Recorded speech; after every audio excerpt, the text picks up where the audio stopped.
But of course, the top story of the day, in fact, of the week, of the month, whichever way you look at it, in a matter of 48 hours, the government has changed the course of the economy, or is at least making a bold and aggressive attempt to do so. So after the fuel price hike last night, the cabinet today approving some crucial decisions, the big ones. Operationalization of 51% FDI in multi-brand retail stands approved as of this evening, and the story doesn't end there. The government has also relaxed sourcing norms for FDI in single brand retail, clarifying single brand retail domestic sourcing norms and also tweaking them to satisfy demands from foreign investors as well. Now, the cabinet has also gone ahead and allowed FDI in domestic aviation by foreign carriers, so huge relief for Kingfisher Airlines, and also analysts are saying that carriers like SpiceJet and GoAir will be the prime candidates to benefit from this move. We'll get your opinions in just a bit. But further approvals from the cabinet. Foreign investment in power exchanges allowed up to 49% now, and also the cabinet raising the FDI cap on various streams of broadcast services. But we have the man himself, the Commerce Minister Anand Sharma, speaking to CNBC TV 18, Shireen Bhan live. We'll be cutting to that in just a bit. Also, we have Godrej speaking to Shireen Bhan as well on the first reaction to this government's move. Let's just cut across live.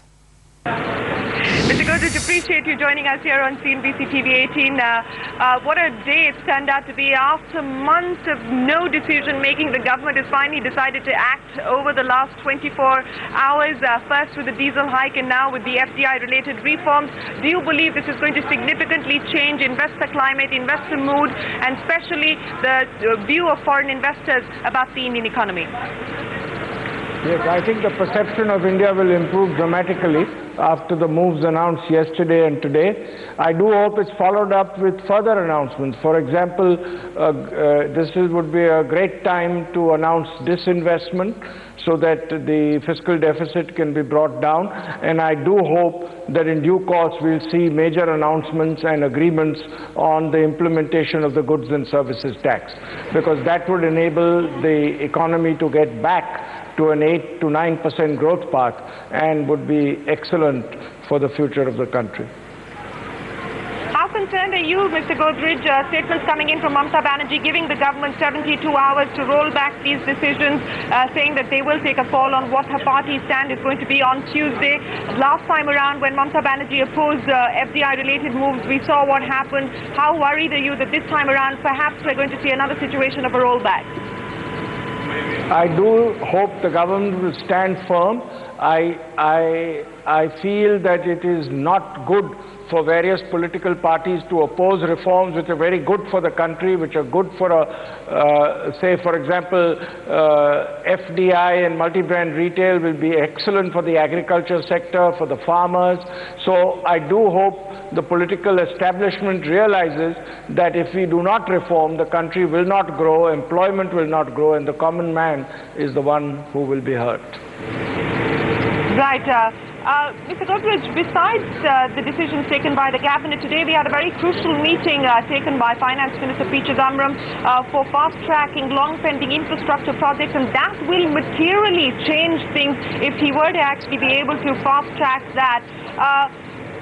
What is the sense that you're getting, and will private industry, they've asked cash-rich PSUs to up their capex plans and expedite their capex plans, but do you think private industry will start to do that as well? Absolutely. Once the perception improves, once it's clear that the government is on the move, I think the private sector will also up investments.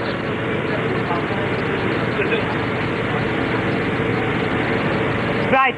Mr. Godrej, come the 17th of September, the Reserve Bank presents its credit policy. Do you think this time around the government has done enough to get Mr. Subbara to move on rates? I hope so. I hope the Reserve Bank cuts rates and cuts the CRR. I think that will give a further boost to the investment climate, will give a further boost to the GDP growth rate, would help appreciation of the rupee, and I think sentiment will also improve very considerably. So if everything goes hand in glove, I think India could do exceedingly well. Do you believe that today is the start of a new innings, so to speak, for this government, for the Prime Minister, and for the finance minister as well. Is the reform team back in action? Yes, I welcome the steps taken. I think they have heeded the requests to ensure that the reform process goes forward. And if you look at the developments globally in Europe and in America in the last few days, I think it all adds up to a situation where India can do very well over the next few quarters. That's, of course, the reactions coming in from industry after the government announced big bang reforms. And as we mentioned, we're going to be speaking to the man himself, Commerce Minister Anand Sharma, live on CNBC TV 18, reacting to the slew of reforms that the government announced. But after a short break, so don't go anywhere, stay right here.